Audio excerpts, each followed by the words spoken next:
Je voudrais vraiment vous remercier d'avoir été ici présents parce que pour moi, vous êtes tous différents et importants. Je voudrais m'adresser d'abord aux enfants des écoles. Ce sont vraiment l'espoir, pas de demain, d'aujourd'hui et de demain. Les enfants, pour moi, vous êtes importants parce que je pense que tout adulte qui a oublié qu'il a été un enfant est l'adulte le plus chiant au monde. Vraiment. Moi, je pense que, en fait, l'enfance, c'était le début de ma relation avec Saint-Léon. Saint-Léon, mais que d'événements extraordinaires. Quand on prenait le car de Moulins à 18h30, je pense, et on arrivait ici à Saint-Léon à 19h30, il y avait ma grand-mère, la Claudine, qui était là avec la brouette, et elle portait les valises, elle voulait surtout pas qu'on les porte. On faisait 3 km, à peu près 2,5 km jusqu'à la petite maison de la Bologne.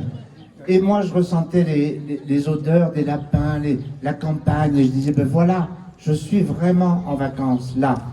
Quand on arrivait dans cette petite maison de ma grand-mère, eh ben, il y avait, des fois, c'était au printemps, alors des fois, il y avait les vieilles poules que couvaient. Alors, elle mettait une ou deux poules derrière le poêle à bois, et puis il fallait pas qu'on les touche. Un jour, j'ai voulu bousculer une poule, elle n'a pas été contente du tout. Et puis, il y avait les petits poussins. Alors, sur le lit, elle les mettait dans un panier d'osier, avec la couette dessus pour qu'il n'ait pas froid, parce qu'elle était sensible à ça, ma grand-mère.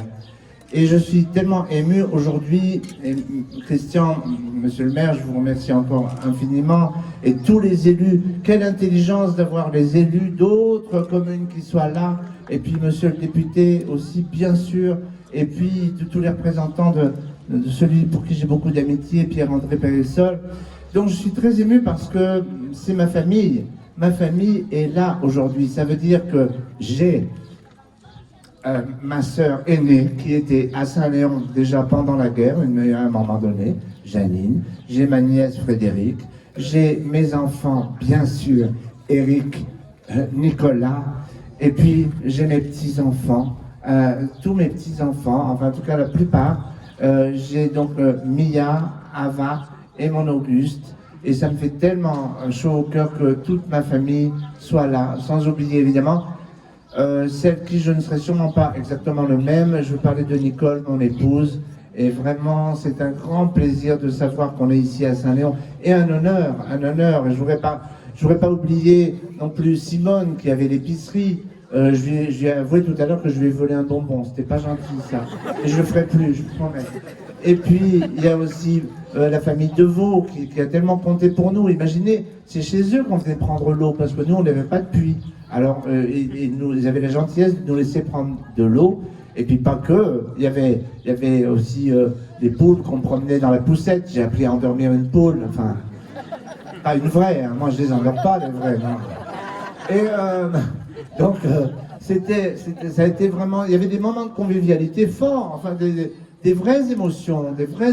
Il y avait les temps vélins où ma grand-mère allait laver le linge avec le battoir. Je me rappelle encore du bruit du battoir. Et puis, il y avait aussi la Lucie qui venait de Toulon, du domaine des Toulons, qui venait nous apporter le fromage de chèvre. Eh ben oui, les vieilles chèvres, c'est important. Il ne faut pas perdre l'accent. Moi, mon père était parti du Bourbonnais, il avait 14 ans.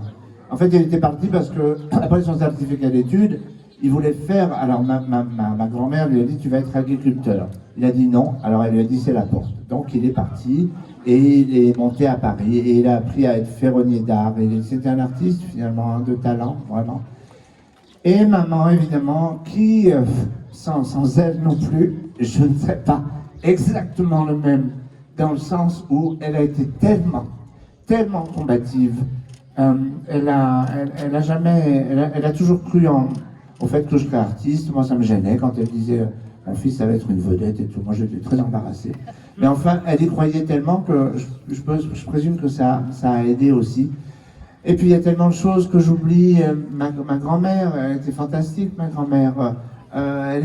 C'était une femme. C'était pas vraiment l'affection comme on le connaît, l'affection aujourd'hui, mais elle avait sa façon d'être affectueuse. Et par exemple, elle disait pas combien d'argent tu as, elle disait Combien t'as dans ta bourse? Ça voulait tout dire. Eh oui. Il y avait le Familistère, vous vous rappelez les gens de Saint-Léon, Familistère qui passaient avec Bresson aussi le mercredi, et puis Berthiaud le vendredi. C'est pas le vendredi, c'est vendredi d'ailleurs. Ah oui. Et ma grand-mère achetait beaucoup de gâteaux secs, mais c'était pas pour elle, c'était pour de la bobette, sa chienne. Ah oui, la bobette, c'était ça. Et donc, je suis très à l'aise d'être ici aujourd'hui et très fier, parce que dans ma vie, pour l'instant, j'ai eu quand même beaucoup d'honneurs, j'espère que je les mérite. Le premier, ça a été l'Ordre national du mérite qui m'a été donné par mon ami Pierre-André Périssol à Moulins. Et puis après, j'ai eu le chevalier de la Légion d'honneur par M. Chirac. Et puis après, j'ai eu officier des arts et lettres. Et il n'y a pas si longtemps, eh bien, j'ai l'honneur d'être officier de la Légion d'honneur. Et on travaille, on y croit. Oui, Nicolas, je suis engagé. Je suis engagé pour le respect des handicapés, des personnes handicapées. Comprenez une chose, ce n'est pas des personnes handicapées, c'est des personnes handicapées. C'est pas pareil. Ce sont des personnes qui doivent être regardées comme toute personne. Et en fait, une société qui ne s'occupe pas des solutions à apporter aux personnes handicapées s'en trouve une société surhandicapée. Voilà le problème. C'est pas l'handicap. L'handicap, on l'a. Qu'est-ce que vous voulez? L'handicap, moi, j'ai ma situation de non-voyant depuis le début, hein, prématuré, tout ça. Mais le grand problème, c'est quand on arrive dans un endroit où les feux sont pas sonores, où on ne sait pas devant quel immeuble on est parce qu'il n'y a pas l'adresse. Enfin, plein de trucs comme ça. C'est très important. Donc, penser aux personnes handicapées, c'est vous honorer vous-même en tant que société. J'en ai presque fini, mais je voudrais encore revenir sur les enfants parce que vous êtes vraiment importants pour moi. J'en ai rencontré quelques-uns et quelques-unes quand je suis arrivé et je vous aime énormément. Vous êtes très, très, très, très, très importants. Merci tout le monde. Merci beaucoup.